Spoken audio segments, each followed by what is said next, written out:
में corona virus के मामलों में मंगलवार को गिरावट देखी गई है। पिछले 24 घंटे में 38,073 नए मामले सामने आए हैं। स्वास्थ्य मंत्रालय के मंगलवार सुबह जारी किए गए आंकड़ों के हिसाब से पिछले 24 घंटों में 448 मरीजों की मौत हुई है। देश में कोरोना के अब तक कुल 1,27,059 लोगों की जान जा चुकी है। अब देश में कोरोना के 5,05,265 एक्टिव केसेस हैं। रिकवर हो रहे लोगों की संख्या भी 79,59,406 के करीब पहुंच गई है। महाराष्ट्र में अब कोरोना के मामलों में लगातार गिरावट दर्ज की जा रही है। त्योहारी मौसम में कोरोना के मामलों में गिरावट कहीं न कहीं राहत की खबर है। वहीं महाराष्ट्र में कोरोना के 3,277 नए मामले सामने आए हैं। इसी के साथ कोरोना के कुल मामले 17,23,135 हो गई है। दिल्ली में सोमवार को कोरोना के नए मामलों में थोड़ी कमी दर्ज की गई। यहां सोमवार को 5,023 नए मरीज सामने आए, जिसके बाद यहां संक्रमितों की कुल संख्या बढ़कर 4,43,552 हो गई। वहीं मृतकों का आंकड़ा 7,060 हो गया है। बीते कुछ दिनों से नए केसेस की संख्या 50,000 के आसपास बनी हुई है, वो भी तब जब टेस्टिंग कुछ घटाई गई है। रविवार को 8,35,000 टेस्ट किए गए। ये संख्या बीते करीब 42 दिनों में सबसे कम है।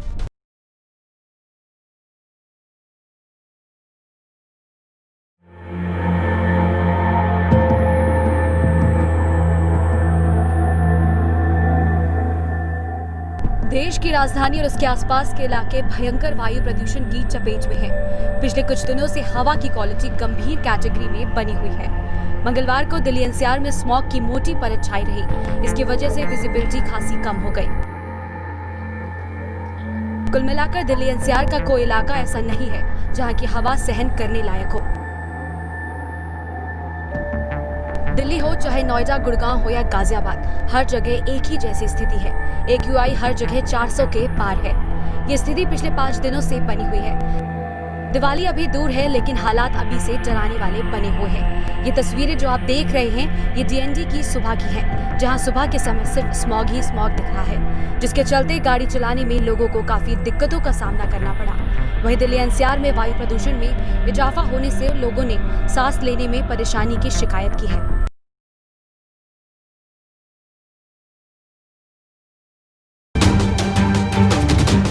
बिहार में सुबह 8 बजे शुरू हुई मतों की गिनती लगातार जारी है। मतगणना के ताजा रुझान राज्य में फिर से नीतीश सरकार की वापसी करवाते नजर आ रहे हैं, लेकिन ये फिलहाल रुझान है। तो वहीं बीजेपी के नेताओं का कहना है कि जीत हमारी ही होगी और हम 2/3 बहुमत के साथ सत्ता में वापसी कर रहे हैं। इसके साथ ही कह रहे हैं कि सत्ता में आने के बाद हम पलायन की समस्या को कम कर देंगे। देखिए, कोई टक्कर नहीं है, बढ़त साफ दिख रही है और हम अच्छी बढ़त मेंटेन कर रहे हैं और आगे भी आने वाले दिनों में, आगे वाले समय में हम बढ़त मेंटेन करते रहेंगे और 2/3 मेजॉरिटी के करीब जैसा हमने संकेत दिया उसके आसपास ही रहेंगे।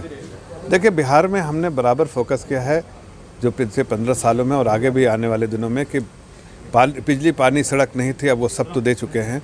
आगे विकास वहाँ पर है, विकास का मुद्दा इसलिए कि जब 15 साल की सरकार जंगल राज रहा था तो वहाँ बिहार को बिल्कुल खोखला कर दिया था। पहले उसकी भरपाई की, फिर वहाँ हर आम नागरिक के लिए जो जन सुविधा की चीज़ें थी उनको प्रोवाइड किया और अब आगे विकास करेंगे ताकि वहाँ पर उसके रोड मैप ने हमने अपने मैनिफेस्टो में भी दिया है और वहाँ की जनता के हित में ही काम करेंगे, प्रदेश के हित में काम करेंगे। आगे जो रुझान आ रहे हैं वो भारतीय जनता पार्टी और NDA के मत में आ रहे हैं। जिस तरीके से उनके हमें पूरी उम्मीद थी कि NDA और भारतीय जनता पार्टी दोबारा से पुनः बिहार के अंदर सरकार बनाने जा रही है। ये रुझान यही बताते हैं और जो अंतिम परिणाम भी आएंगे वो भारतीय जनता पार्टी और NDA के ही पक्ष में आएंगे और निश्चित रूप में भारतीय जनता पार्टी NDA वहाँ पर सरकार बनाने जा रही है। बिहार में अगर सरकार बनती है तो क्या रणनीति रहेगी, क्योंकि काफ़ी लोगों की Bihar is like migrant labourers और लोगों का काफ़ी बहुत बड़ा गढ़ है जहाँ से बहुत सारे माइग्रेंट। देखिए, बिल्कुल जो वादे जो मोदी जी ने किए थे वो जनता को पूरे किए थे। जब पिछली बार भी जो बात हुई थी, जो 1 लाख 1.25 लाख करोड़ की जो राहत पैकेज की बात थी वो भी दिया गया और जो भी योजनाएं वहाँ पे चलाई गई, चाहे आप युवाओं को लेकर खास करके मुद्रा लोन की बात की जाए, चाहे वहाँ पे एम्स बनवाने की बात हो, किस तरीके से वहाँ पे घर बनवाने की बात हो आवास के तहत, चाहे हेल्थ इंश्योरेंस देने की बात हो, जो वादे किए थे वो पूरे किए गए। तो प्रयास यही रहेगा कि जो पलायन है जिस तरीके से होता है उसको कम से कम किया जाए। जिस तरीके से वहाँ पर कहा गया कि 19 लाख नौकरियाँ भारतीय जनता पार्टी अगर NDA की सरकार आती है तो वहाँ पे देगी, तो हम पूरा जो वादे किए हैं उनको पूरा करने का काम करेंगे। सर, कोरोना को लेके काफ़ी बिहार भी काफ़ी हॉटस्पॉट बना रहा। उस पर भारतीय जनता पार्टी का क्या स्टैंड है और क्या आगे करने का उम्मीद है? देखिए, बिल्कुल आपने कहा ज़रूर वहाँ पर बना हुआ था, क्योंकि बहुत सारे हमारे जो श्रमिक भाई थे जो अपने घर वापस जाने के उसमें थे, तब वहाँ पे लगभग आप देखिए 1200 ट्रेन चला के 25 लाख लोगों को वापस पहुँचाने का काम मोदी सरकार ने उस समय किया। और जिस तरीके से राशन देने की बात हो, क्योंकि वहाँ पे लोगों के पास भोजन की कमी ना हो, उसके साथ साथ चाहे वो सिलेंडर देने की बात हो, फ्री सिलेंडर रिफिलिंग की बात हो, चाहे उसके बाद माँ के खातों में 500-500 रुपये डालने की बात हो, किसान निधि देने की बात हो, तो लगातार प्रयास किया गया है कि कोरोना काल में भी वहाँ पर उनको रोज़गार भी देने की बात हो, तो वो भी प्रयास किया गया और उसमें कहीं ना कहीं सफलता प्राप्त हुई। जो मोदी जी ने किए थे वो जनता को पूरे किए थे। जब पिछली बार भी जो बात हुई थी, जो 1 लाख 1 लाख 1.25 लाख करोड़ की जो राहत पैकेज की बात थी वो भी दिया गया।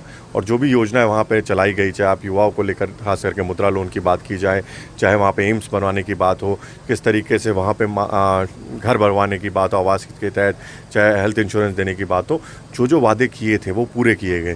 तो प्रयास यही रहेगा कि जो पलायन है जिस तरीके से होता है उसको कम से कम किया जाए। जिस तरीके से वहाँ पर कहा गया कि 19 लाख नौकरियाँ भारतीय जनता पार्टी अगर एनडीए की सरकार आती है तो वहाँ पे देगी, तो हम पूरा जो वादे किए हैं उनको पूरा करने का काम करें।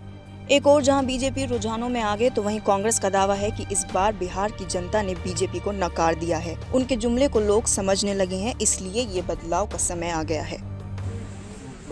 मतगणना जो है ये प्रत्याशित रास्ते पर है। हमें उम्मीद थी कि एक स्पष्ट बहुमत मिलेगा और उसका आधार था कि लोगों में नाराजगी थी, लोग बदलाव चाहते थे। लोग जो है साफ साफ कह रहे थे, खास करके युवा और महिलाएं, कि वो नीतीश जी के शासन से नाखुश हैं, वो निराश हैं और उनकी पुराने बातों से वो अब ऊब चुके हैं। नतीजा जो भी हो, लेकिन राजनीति अपने चरम पर है। इसके साथ ही जेडीयू और कांग्रेस के कार्यकर्ता अपनी अपनी पार्टी की वापसी के दावे कर रहे हैं। वहीं कांग्रेस के बुजुर्ग और दिव्यांग कार्यकर्ता तो सोमवार रात से ही पार्टी कार्यालय में डेरा लाने हुए हैं। आज गिनती है हमारे बड़ौदा उपचुनाव की भी और बिहार की भी, इसलिए हम मेरे साथ गुरप्रीत जी मढ़ान, गांव ऐबतपुर, प्रवीण कंबोज पटेड़ा और अन्य साथी मेरे साथ आए हुए हैं। हम कल से यहाँ आए हैं और रात हम यहीं ठहरे हैं दिल्ली में, तो आज सुबह हम आए हैं।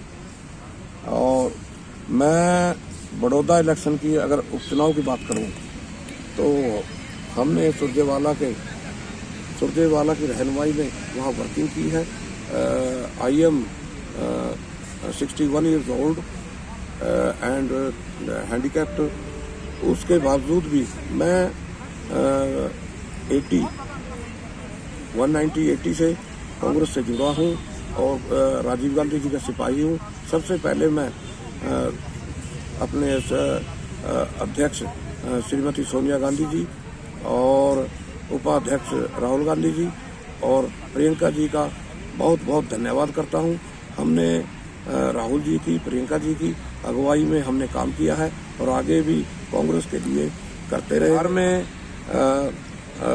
तेजस्वी यादव जी के साथ हमारा अलायंस है और मैं पूरे विश्वास से, हमने वहाँ वर्किंग की है सुरजेवाला की रहनुमाई में, और मैं पूरा विश्वास दिलाता हूँ कि हम बहुत भारी मतों से हमारी महागठबंधन की जीत होगी। कुल 101% आश्वस्त है कि हमारे नेता आदरणीय लोकप्रिय मुख्यमंत्री नीतीश कुमार जी ने संपूर्ण बिहार के लिए ईमानदारी से सेवा की है और उस ईमानदारी का प्रतिफल है कि हम किसी बहकावे में, अफवाह में विश्वास नहीं करता हूं।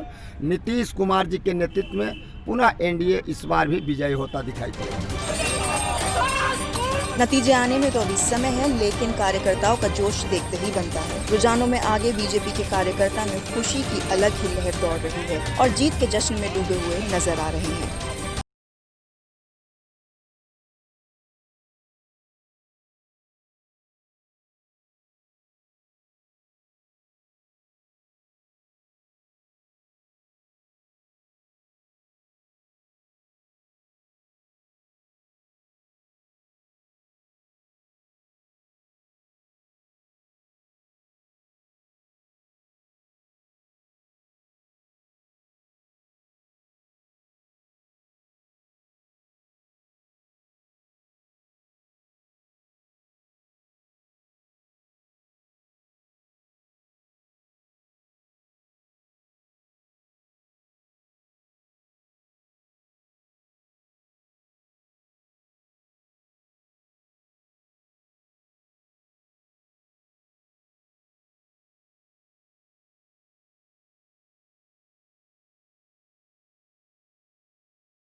subscribe now and press the bell icon. Never miss an update.